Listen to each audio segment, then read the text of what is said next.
think if you think from a purely human rights perspective, like communities that are on the front line have the right to have their territories protected from corporate exploitation, right? You know, when a community says no, a corporation should listen. When a community says no, a government should back them up. But we know that that's not the case, especially in regions like Indonesia, where ultimately the corporations have the power. So what RAND's role is, in a lot of ways, is really to support frontline organisations, frontline communities, to amplify their rejection of corporate development on their lands.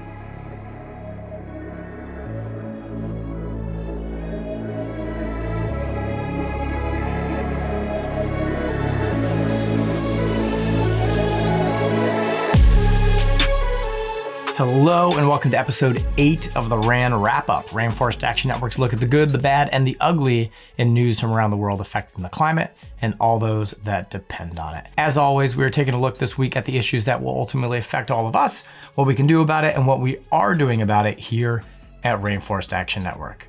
So I'm on the tail end of a cold, which included me losing my voice for a bit. But good news, it's an opportunity to remind you that our episodes have closed captions. Just click on the little CC, I don't know where it is, the little CC thing down there. Subtitles will hopefully pop up and you can read along. You don't have to listen to me. So we have been busy here at RAN, like really busy. Two things that we've been working on is a report and a scorecard. And I know it sounds like a bit of a snooze fest. Sure, it's not climbers scaling a bridge and hanging a banner or people locking out a building or something, but these are actually really important pieces of our work and what helps us create more effective and strategic actions and campaigns and hopefully wins. And to prove it to you, we are talking with our Forest Policy Director, Gemma Tillack, who will explain exactly why and how these things are strategic pieces to making change. But first, let me tell you really quick about them. The first one, it came out last week, a report called Complicit, Bank of America's Role in Fossil Fuel Expansion and the Violation of Human Rights. That's a mouthful.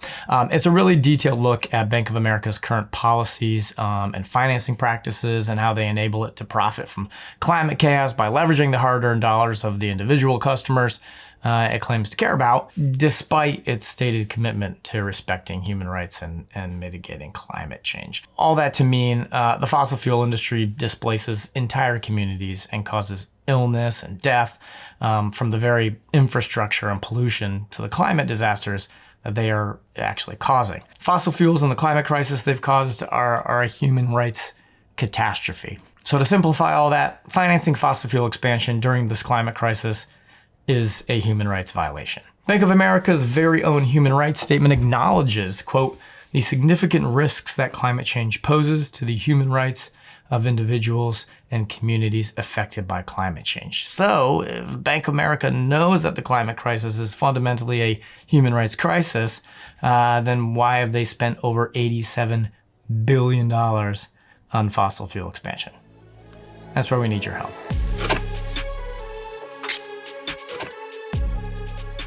All right, it's a quick action. Sign the petition by following the link in the show notes below and demand one of the world's worst funders of climate chaos make just change for people and planet now. Okay, the second thing we released comes out today, the Keep Forest Standing report card. This is where we look at a whole bunch of brands and score them on just how wrapped up they are in forest destruction and human rights violations. We look at their long-reaching supply chains and determine how much they're driving deforestation, ignoring land rights and other human rights violations, and further destabilizing our climate to turn the quickest profit. If you want to see how they score, check out our webpage and social media. And more importantly, if you want to take action, we got you.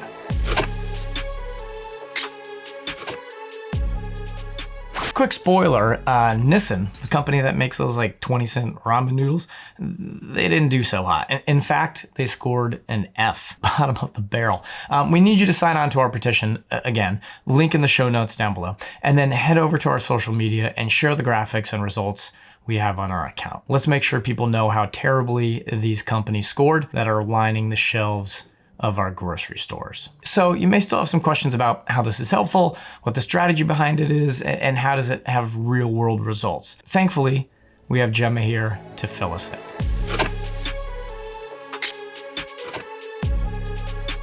All right, we are here with Gemma. I'm very excited to have you. People may have noticed that I don't have a voice anymore. I'm sure you're probably thrilled you don't have to listen to me talk, but that's why I sound this way. But thanks so much for joining us. Can you tell us who you are and what you do at RAN? Sure. My name's Gemma Tillack. I'm our Forest Policy and Research Director. In short, it's a bit wonky, but part of it's around undertaking the research that supports our markets campaigns. And then the other part of it's negotiating forest policies. So when we pressure corporations to come to the table, they see me, they meet me and my colleagues, and we basically negotiate the strongest policy possible from them. So unfortunately, there are a lot of forests that need protection. Are there specific forests or areas that RAN focuses on, and why? Yeah, definitely. So we know that deforestation is a major driver of forest loss globally, and a number of the big commodities driving deforestation are palm oil, pulp and paper, soy, beef, cocoa, coffee.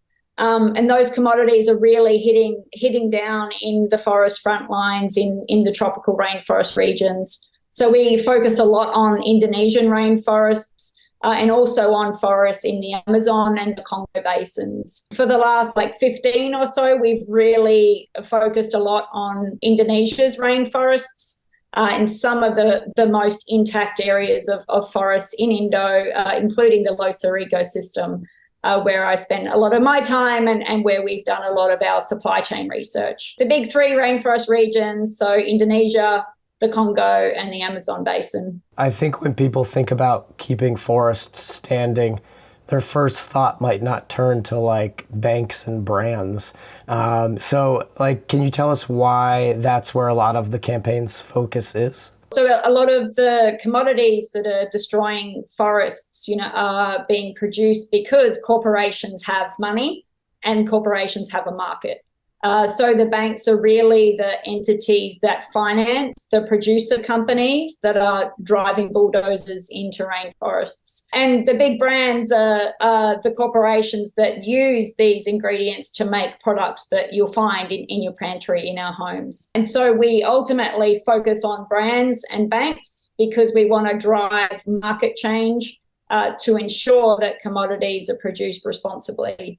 And by that, I mean to make sure commodities aren't produced in a way that destroys rainforests, that worsens climate change, and that violates the rights of communities that are in many cases defending their homes, their forests from corporate exploitation. I think something that sets RAN apart from a lot of organizations is that we focus on human rights issues as well, not just environmental issues or rainforest destruction as itself. But can you talk a little bit more about why it's important to include Indigenous communities in the conversation?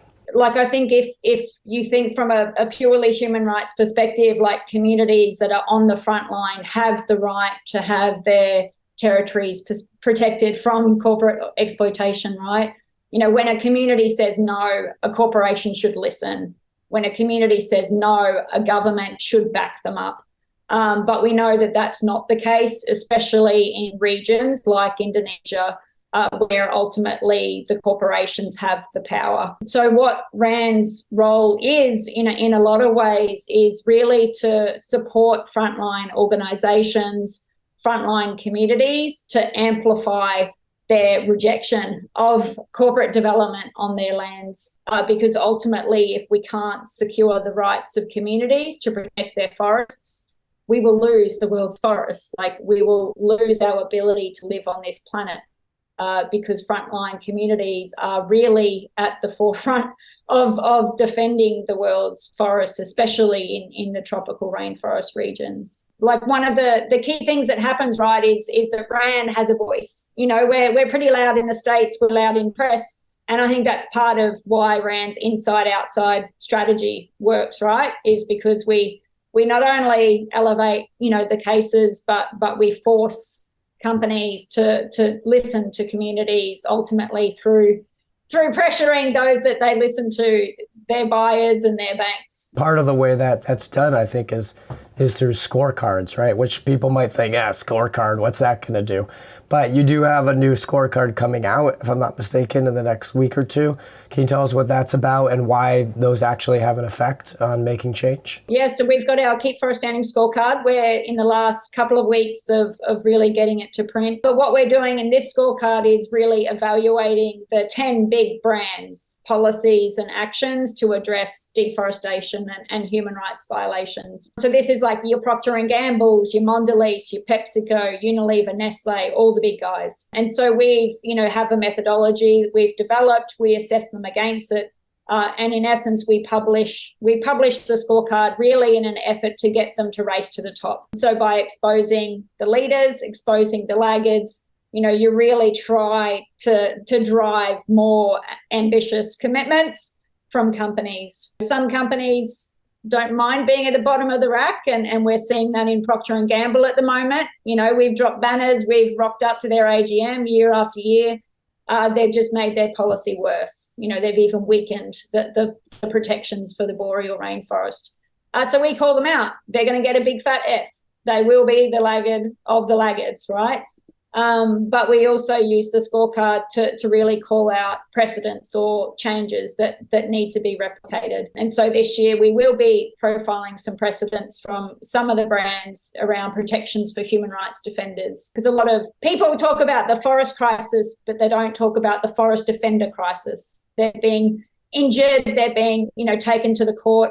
And so we're really trying to use this scorecard to push more action on protection for defenders as well. So spoiler alert, Procter & Gamble could get the big F, but we'll see who is at the top. Thanks so much for talking with us, Gemma. I appreciate all the work you're doing. I appreciate you. And thanks for keeping the fight going. As always, a big thanks to Gemma for all their hard work and strategic thinking to keep forests standing. If you'd like to get more involved in taking action or getting more info, head on over to our webpage at ran.org. That's RAN.org, where you can join us in using people power to challenge business as usual. And why would you want to do that?